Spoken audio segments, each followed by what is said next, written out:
So I think this needs to really go. We need to go into this because a lot of people who might be watching this, and this is not just restricted to the concept of marriage, but this is much broader than that.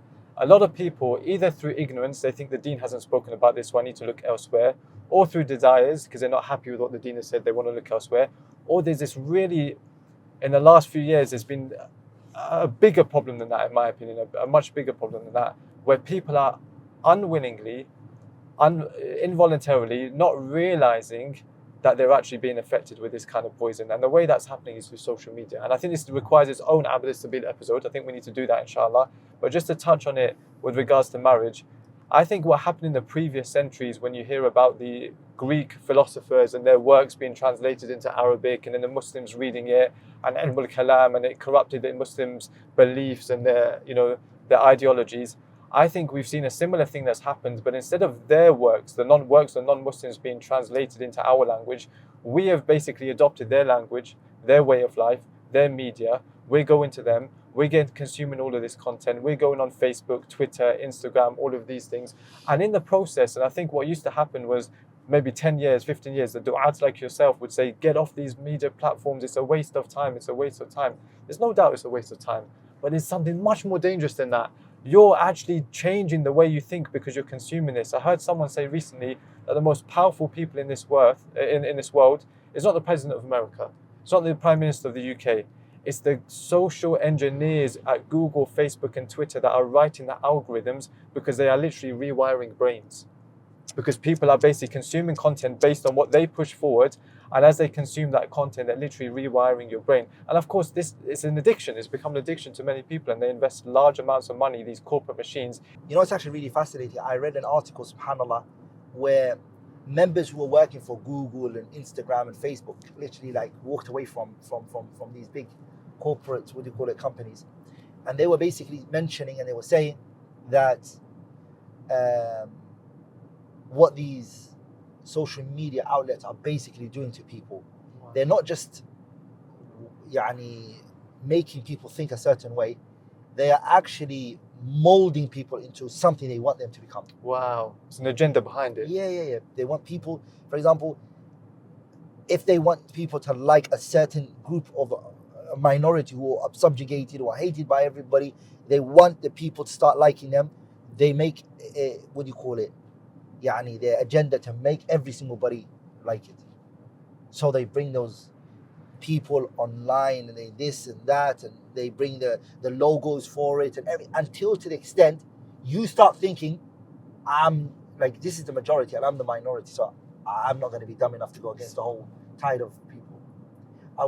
In there I read, they were saying the statistics in the world, in terms of people who are studied, who are learned, who can read, who are educated, who are free thinkers, is less than 2%. Wow. Allahu Akbar. So that's 98% or 97% of the world's population, who are using social media.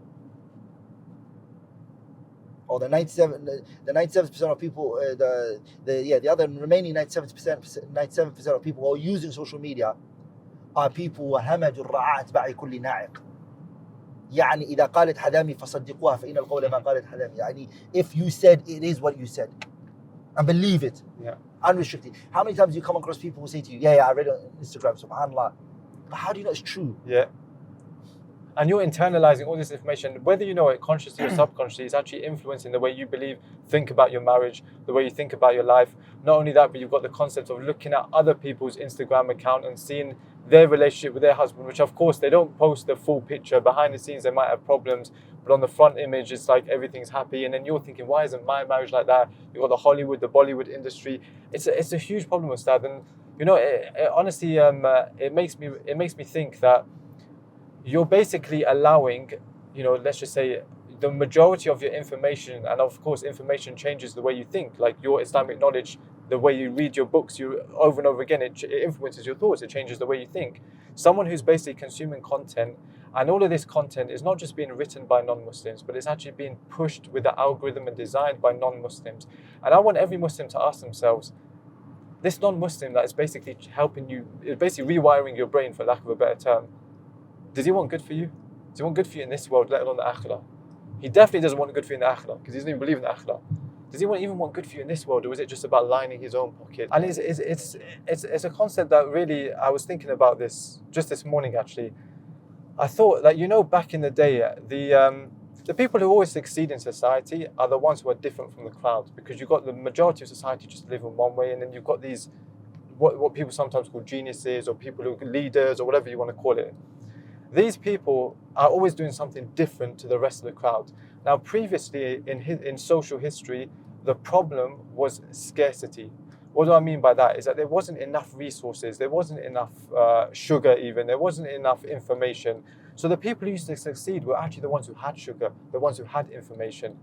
So actually back then, if you had sugar, you probably think, I want to have as much sugar as possible, I want to have as much information as possible, I can use that to benefit me. Now, it's actually turned around the opposite. There's the problem, the disease that our society is suffering from is not scarcity, it's actually abundance. An abundance of sugar, an abundance of information. The ones who will succeed is actually not the one who will have more of these things anymore. It used to be like that.